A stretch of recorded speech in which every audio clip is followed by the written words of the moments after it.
লন্ডনে চিকিৎসাধীন BNP chairperson Khaleda জিয়ার শারীরিক অবস্থার কিছুটা অবনতি হয়েছে। জানা গেছে, তিনি সেখানকার পরিবেশের সঙ্গে খাপ খাওয়াতে পারছেন না। চিকিৎসকরা বলছেন, সবকিছু স্বাভাবিক হয়ে গেলেই লিভার প্রতিস্থাপনের ব্যাপারে সিদ্ধান্ত হবে। খালেদা জিয়ার হার্টে কিছু জটিলতা দেখা দিয়েছে, যদিও এতে উদ্বেগের কিছু নেই।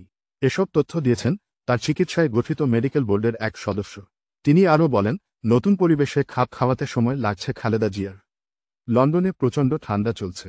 গত 2 দিন খালেদা জিয়ার শারীরিক অবস্থা ভালো ছিল না। নতুন করে হার্টের কিছু জটিলতা দেখা দিয়েছে। তার শারীরিক সক্ষমতা বাড়ানোর চেষ্টা চলছে।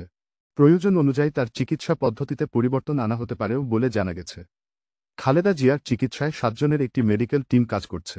এদিকে মায়ের সুস্থতার জন্য দেশবাসীর কাছে দোয়া চেয়েছেন দলটির ভারপ্রাপ্ত চেয়ারম্যান তারেক রহমান। উল্লেখ্য, গত 8 জানুয়ারি উন্নত চিকিৎসার জন্য লন্ডনে পাড়ি জমান সাবেক প্রধানমন্ত্রী খালেদা জিয়া। তিনি লিভার সিরোসিস সহ নানা শারীরিক জটিলতায় ভুগছেন।